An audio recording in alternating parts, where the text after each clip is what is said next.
up guys, welcome to Barrookie. In today's video I want to talk about my latest training session just to give you an idea what the hell I'm doing with my time in this gym. Let's dive right into it. Now, as every workout, I always going to start with a warm-up. And usually that's going to be some running, some jumping.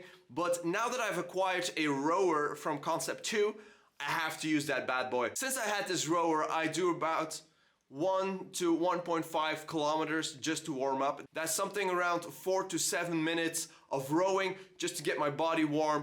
And then I can jump into my shoulder routine. Like 2 years ago, I was sent a shoulder routine from Kelly's Tourette, and I did that one and I felt so good. It's a solid middle ground between opening up your shoulders, making sure that they're ready for some action, and at the same time it's good conditioning for your shoulders. And if you want to check it out, here's a link in the description. Speaking of warm-up, what I always going to do is I'm going to do exercise specific warm-ups whenever I start. So with my squat, I'm going to start with the barbell, then I go to 40 kilos, 60 kilos, 80 kilos, and then we're going to jump into the working sets. So we're never going to just jump in and do 100 kilos.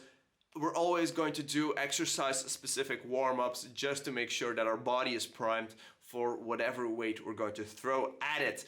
Now keep in mind, this is a full body workout. I only do 2 workouts a week. One is going to be more volume based and the other one is going to be more intensity based, where I'm going to try and explore new weights. The latter is going to be this training session, so we're going to go a little bit more on the heavy side while still maintaining good form. Now we're going to start with the exercise that I love the least, and that is going to be the squat.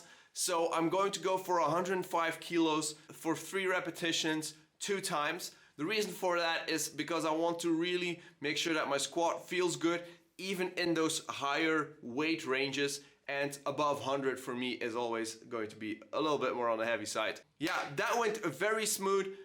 The first rep of 105 kilos I tipped a little bit forward, but the next ones I felt very good. I could really feel that the weight was distributed across my 2 feet, which is very important for me. I really try to focus that I'm centered on the weight and that the weight feels centered and that I go down and up into the squat.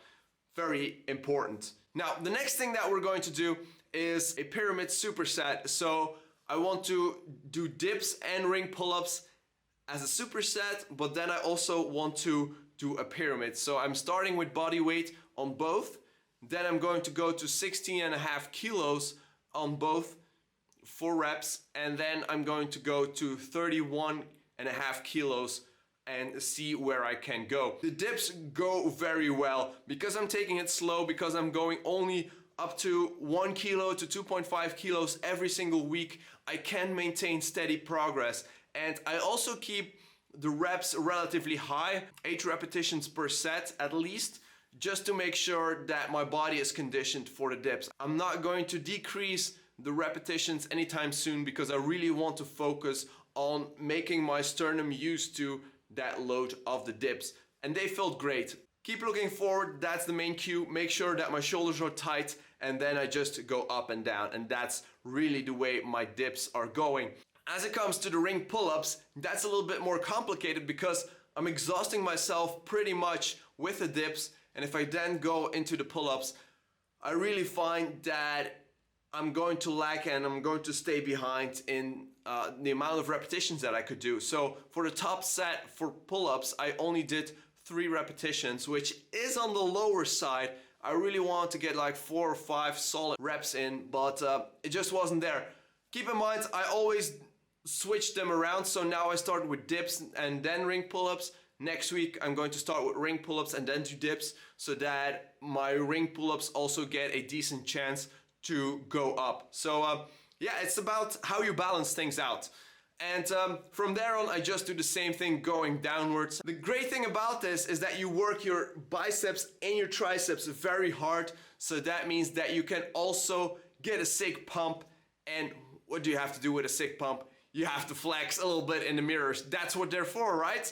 So like a famous bro once said, you're never going to be as big as your pump. So you better take advantage of it and just admire those gains, guys. What I'm going to do up next is going to be overhead press, but with the Swiss bar. And I'm trying to experiment with the Swiss bar because I really love that bar.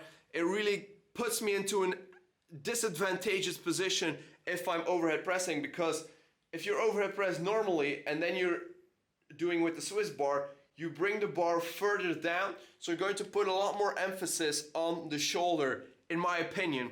So I wanted to see if by building up my Swiss bar overhead press, is my overhead press also going to shoot through the roof? And I really want to get that 70 kilos for the overhead press, because man, it has been a while since I ever got a PR on the overhead press. Here, what we're going to try and do is going to go for 68.5 kilos, which is also a PR. If I get that, that's a PR for the most amount of weight that I've ever pushed over my head standing. So that's going to be very epic if that works.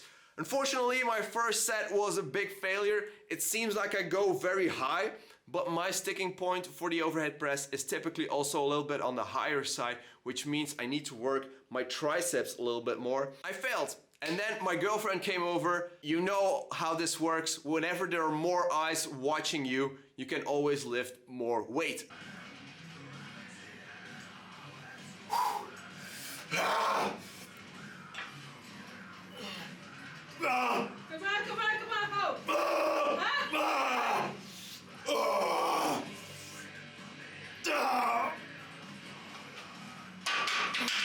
Then I always do a backup set, because one repetition doesn't really do much rather than just test out how well you perform.